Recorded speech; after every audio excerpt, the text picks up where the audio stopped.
আজকে আমাদের বাড়িতে রান্না হবে পুঁই শাক, তাও আবার নিজের গাছের পুঁই শাক। গাছের পুঁই শাক ব্রাইটনেসটা বাড়ালাম, আমি চোখে দেখতে পাচ্ছিলাম না। লঙ্কা গাছে বেশ লঙ্কা হয়েছিল, ভালো করে খেয়েছি লঙ্কা।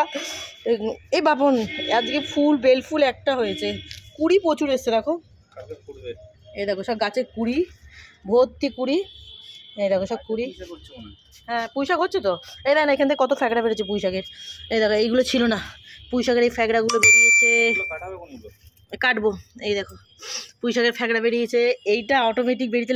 কুমড়ো পাতাগুলো দেখো কত বড় বড়, দেখতে পাচ্ছ? মানে যেরকম তোমার পাতা হয় না, কী পাতা বলে যেন এটাকে, পদ্ম পাতা। পদ্ম পাতা, পদ্ম পাতা মতো, কিন্তু ক্যামেরায় অতটা বোঝা যাচ্ছে না, কিন্তু অনেক বড় বড় ডাঁটিগুলো কত সুন্দর লগলগে লগলগে। দেখো আবার ওই পাশে হয়েছে, লাউ গাছ হয়েছে, এইখানে আবার পুঁই শাক অটোমেটিক। এগুলো কোনোটা আমি লাগাইনি, শুধু পুঁই শাকটা। এই পুঁই শাকটা এখন কাটবো। এই যে ডগটা দেখতে পাচ্ছ, এই ডগটা। চলো ক্যামেরাম্যান হচ্ছে, এই যে বেরোচ্ছে। বাকি রোদ রে, ঝলমলে ঝলমলে রোদ, কি ভাল লাগছে না? আমার তো কাটতে ইচ্ছা করছে না। উপর ট্যাঙ্ক থেকে জল পড়ছে।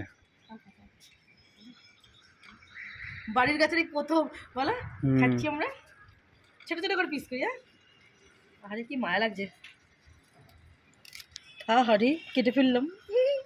এই প্রথম বাড়ির গাছের পুঁই শাক বলে কথা। ওখান থেকে কাটলে ভালো হতো না? না মোটামুটি এত পুরোটা কেটে দেবো। এটা এই যে এই দুটো ডালে আমাদের হয়ে যাবে না? না, দুজন মানুষের দুটো ডাল, এইটুকুনি তো হয়ে যাবে না আমাদের? একটু লাগতো না? একটু লাগবে, তাহলে এখান থেকে কাটছি। এই পাতাগুলো নিয়ে নিই, তাই না? বড় বড় পাতা আছে, পাতাগুলো নিয়ে নিচ্ছি।